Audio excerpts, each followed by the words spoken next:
In medieval times, knights faced not only the dangers of war, but also the daily struggle to stay strong. Before battle, they turned to simple foods plain, but powerful enough to give them the strength to fight. Number 1. Bread. Bread was the basic food for knights before going into battle, and it gave them the energy they needed to fight for long hours. In the Middle Ages, bread was very different from the soft loaves we know today. Most of it was made from rye, barley, or a mix of grains called maslin. These loaves were heavy, dark, and filling, which was important because knights wearing armor had to endure long marches and hard combat. The bread was not made for taste, but for strength. Soldiers often dipped it in ale or broth to soften the hard crust, turning it into a quick, simple meal. Wealthier knights and lords had access to finer white wheat bread, while ordinary soldiers usually ate coarser, darker bread. This difference in bread showed the clear gap between rich and poor, even on the battlefield. Bread was also useful because it could be baked in large amounts ahead of time and carried on campaigns. For long journeys, there was a special type of bread called hard biscuit or rusk, which was baked twice so it could last for weeks without spoiling. Knights softened it with drinks or stew before eating. There was also horse bread, made with cheaper ingredients like peas, beans, and oats. Despite the name, when supplies ran low, even men ate it because it was still full of calories. On campaign, bakers were often ordered to prepare thousands of loaves for armies. Before battles like Agincourt, towns were required to bake bread in huge quantities to feed soldiers heading to France. Bread also had another role in meals. At feasts or before major battles, slices of old bread called trenchers were used as plates. Meat and sauce were placed on top, and once the bread soaked up the juices, it was either eaten by the knights themselves or given away to poorer people. This made sure nothing went to waste. Bread was more than food. It was part of the medieval system of feeding and supporting armies. It traveled well, it was filling, and it fit into both everyday meals and special occasions.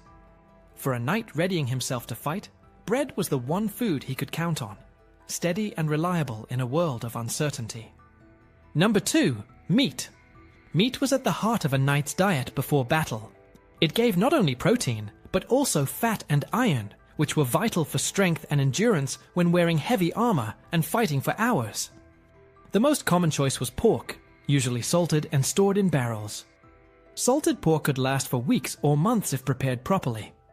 Before eating, the meat was soaked in water or boiled to draw out the heavy salt. Beef and mutton were also common, roasted over fire or boiled in large cauldrons. Boiling was practical because it allowed cooks to feed many men at once and also created a rich broth. That broth became the base for stews made with barley, beans, or vegetables, stretching the nutrition further and giving soldiers something warm and filling before they marched out. Fresh meat was preferred whenever possible. Hunting gave knights access to venison, rabbits, or game birds. Lords often organized hunts before campaigns, both to feed their troops and to display wealth. At the high table, noble knights could also eat swan or peacock, birds valued more for their symbolism than for their taste. These animals were often served whole and decorated as a show of status. Ordinary soldiers did not eat such food. They ate what was practical and available, but the presence of game at feasts reinforced the hierarchy within medieval armies. Preservation methods were essential on long campaigns. Smoking and salting were the two main ways of keeping meat from spoiling. Large chunks of pork or beef were salted heavily, placed in barrels, and sometimes smoked before storage.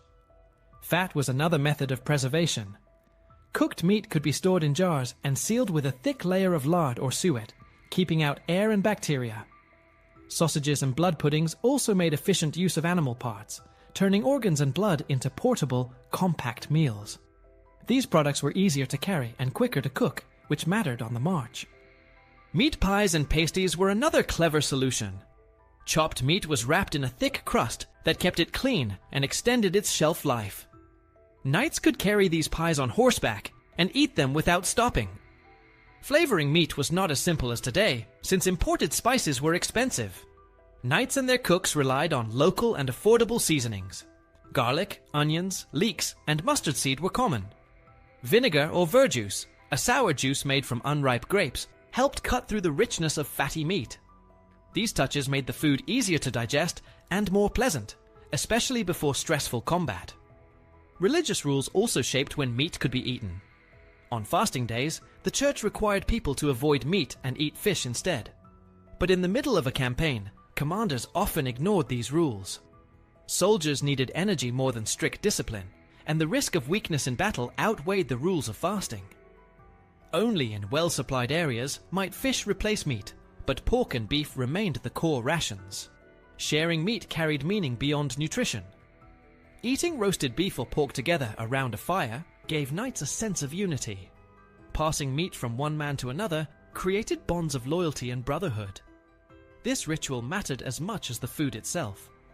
It reminded knights that they were part of a group that would ride and fight together. Eating meat before battle was a way to prepare the body and strengthen trust at the same time. This mix of practical preservation, symbolic feasting, and everyday necessity made meat one of the most important foods in a knight's world. It was heavy, strong food for heavy, strong men, and without it, no army could hope to stand ready for the clash of battle. Number 3. Cheese. Cheese was one of the most practical foods for knights preparing for battle because it combined portability, nutrition, and long storage life. Fresh milk spoiled quickly without modern cooling, but turning it into cheese extended its usefulness for weeks or months. This made it essential for long marches and military campaigns, where ovens, markets, and fresh supplies could not always be guaranteed. Hard cheeses were especially valuable because they could be packed into saddlebags, carried without spoiling, and cut into portions on the move. Knights often ate them with bread or dried meat, which created a balanced meal that could be eaten quickly before marching or riding into combat.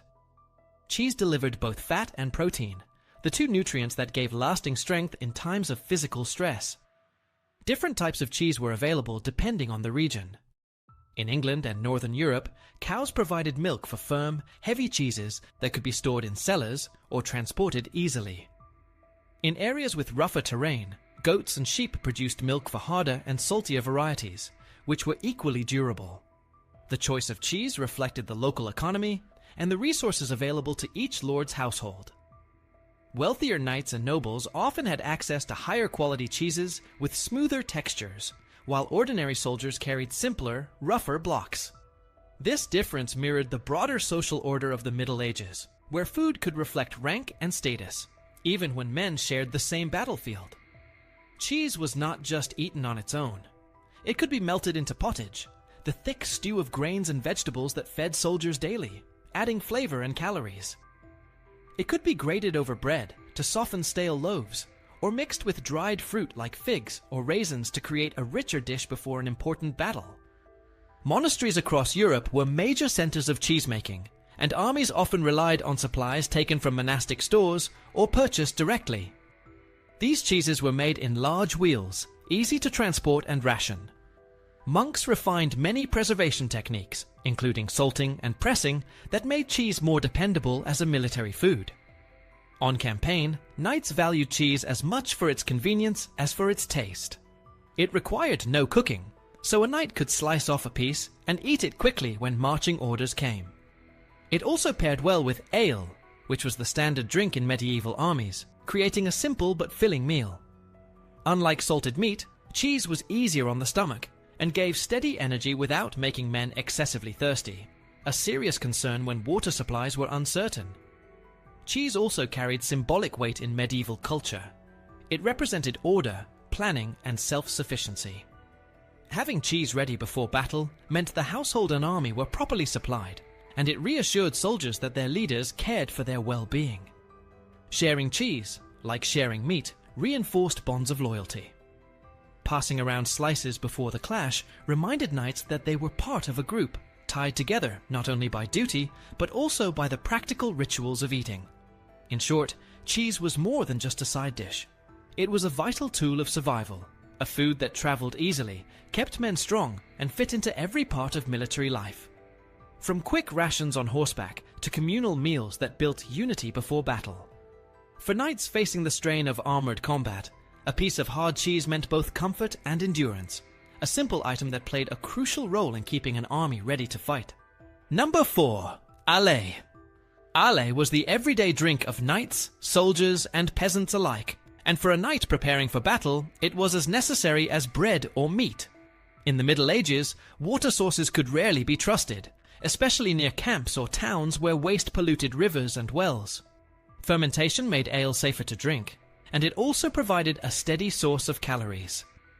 Unlike modern beer, which often has a higher alcohol content, medieval ale was weaker, closer to a nourishing liquid bread. It was thick, cloudy, and rich in nutrients from barley and oats, and this made it both food and drink at the same time. A knight might drink ale with bread in the morning, sip it alongside meat at a pre-battle feast, and use it in the evening to calm nerves before the fight.